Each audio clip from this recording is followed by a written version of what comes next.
I tried to push him away, but his touch pulled me closer all night long. Under the stormy Charleston sky, he held me like I was the only thing that mattered, and I didn't want him to stop. Will I finally let myself fall? Please don't forget to subscribe and comment. The night I met him wasn't supposed to happen. It was one of those evenings when the air felt charged, like the city was holding its breath. Charleston in the summertime can do that. Heavy clouds rolling in, the kind of heat that makes you restless. I had gone for a late walk to clear my head, the streets slick from a short burst of rain earlier. My plan was simple.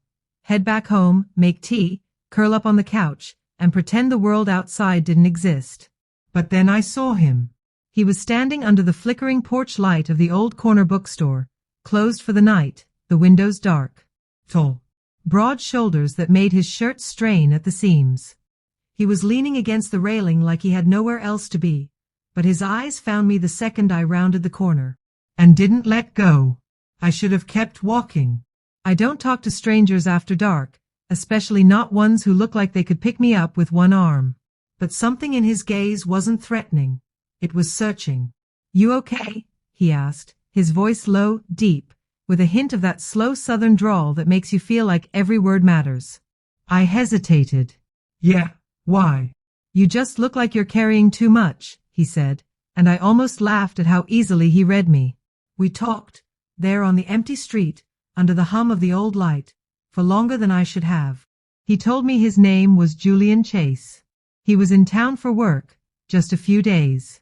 He fixed things, houses, docks, engines, anything that needed strong hands.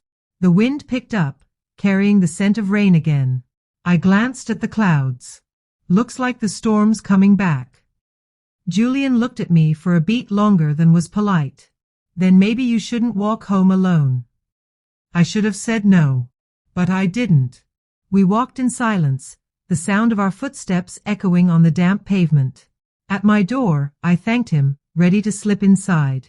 But when I fumbled with the lock, the sky split open, rain pounding down in seconds. Without asking, he stepped inside with me, shaking the water from his hair. Guess I'm stuck here till it eases up, he said with a grin. I told myself I'd keep my distance.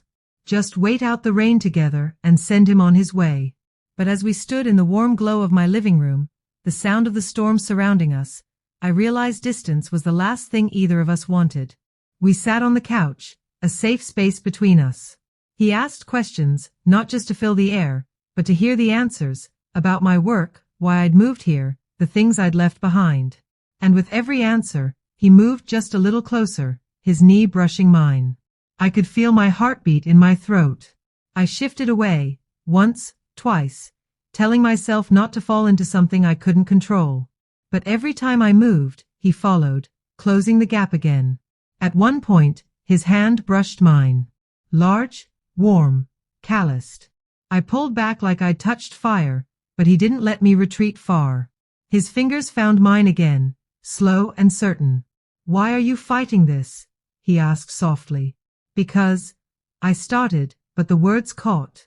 He leaned in, his voice just above a whisper. Then stop. And I did. The first kiss was slow, deliberate, the kind that tells you this isn't just about heat, it's about claiming a moment that can't be undone. His hands framed my face, steady and sure, like he was afraid I'd vanish if he let go. I didn't push him away again. Not when he pulled me into his lap, the blanket slipping from the back of the couch around us both.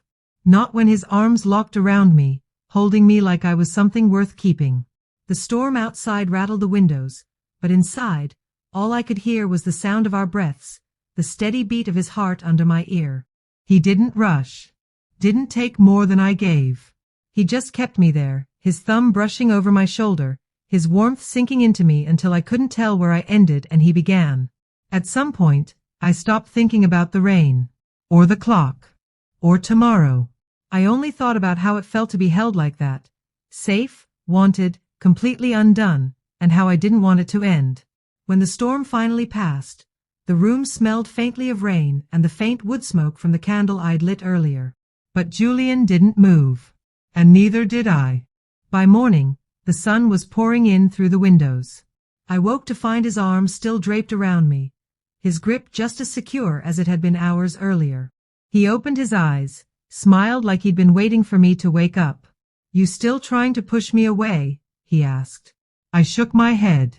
"Not anymore." He kissed my forehead, the smile lingering. "Good. Because I'm not letting go." And he didn't. Not that day. Not that night. Not any night after.